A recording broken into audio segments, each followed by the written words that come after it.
Hello crafty friends, I'm Lien from Studio Kato and I'm so happy to be back on the Reverse Confetti YouTube channel today. Today I have a die cut card to share with you. I don't usually just make an entire card out of die cuts, but today I felt adventurous. I am using two die sets by Reverse Confetti, the Easter cover panel, which I'm going to just use the flowers from, and the floral chain cover panel as well. I die cut the flowers out of some really bright cardstock. It's just some colored cardstock. And these are very large, not super detailed, but I really love the shape of them. So these are perfect for layering. So I'm stacking two different colors together. I'm doing that for the pinks, and I'm also going to do that for blues as well. And I am going to leave the tiniest flowers just as they are. I'm going to add them at the end as just a little touch of something extra, sorry. For the blues, I'm going to do the same thing. So some will have a dark center, some will have a light center, and it's really easy to stack these together. Like I said, they're not super detailed, but we're just going to add a little bit of detail with some white gel pen. So I just added a couple of dash lines, those fake stitched detailed lines. I am just adding those with white gel pen where you would see a crease in the floral petal. So everywhere there's a little dip in the petal at the top, I am just tracing a line to the center, a curved line just to give it a little bit more movement. This didn't take me much time at all, and it did add a lot to the overall design of this card. Now, out of some gray cardstock, some soft gray cardstock, I die cut the, gosh, what's it called? The scallop stitched cover panel, something like that. I will make sure to list it in the description below, sorry about that. And the leaves are just a coordinating die from a Reverse Confetti stem set. It's the Hot Apple Cider stem set. There's just a tiny leaf die in there, and or a leaf stem with a coordinating die in there that was perfect for this. So I arranged all of my florals, picked them up with some press and seal, and I just added glue to the leaves because I just want those to be stuck down with not that much dimension. I am going to just peel that back up with the flower still sticking to the press and seal, and I'm going to add foam tape to the florals. So there's a difference in dimension between the leaves and the florals, and it's going to add a lot of depth to the card. This is really easy to do with press and seal. It makes designing die cut cards like this really simple and really easy to put together as well. Now, just before I'm adhering those florals down, I remembered to add a little bit of detail to those leaves, especially because they're a coordinating die and not an actual just leaf die cut.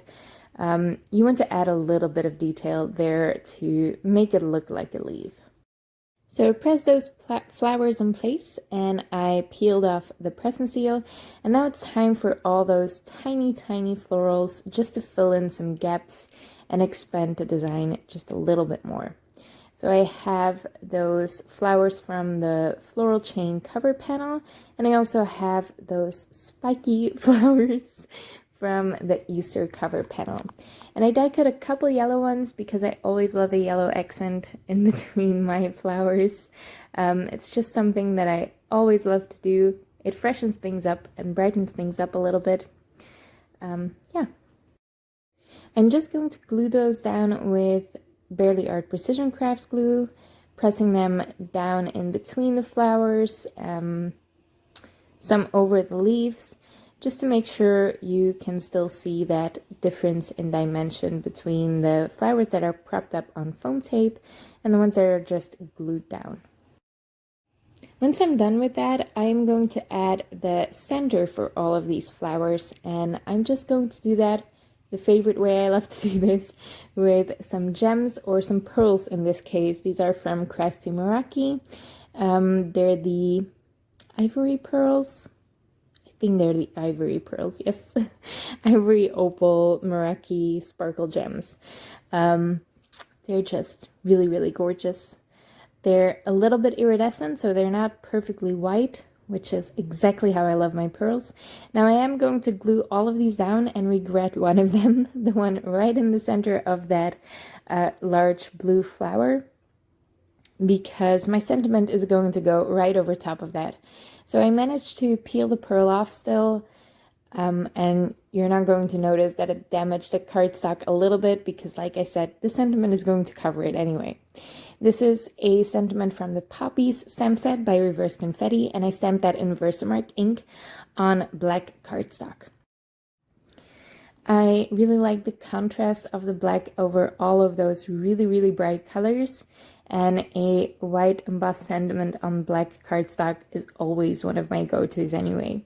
So I'm going to add some Wow Bright White Superfine embossing powder, and I'm going to heat set that.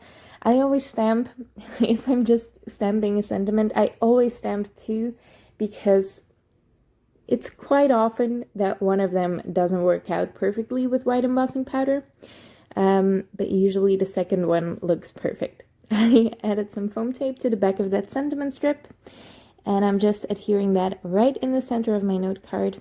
I am going to add a couple of bubbles from Little Things from Lucy's cardstock, because I thought there were a couple of empty spaces that could use a couple of bubbles. These are clear iridescent, so they don't distract from the design at all. They just add a little touch of something extra. All that's left to do is adhere those in place with some Nouveau Deluxe adhesive. This appears white until it's dry, then it dries completely clear. So these gems are still going to be clear once this card is dry. That's the finished card design. I love those bright colors over top of that subtle soft gray cardstock.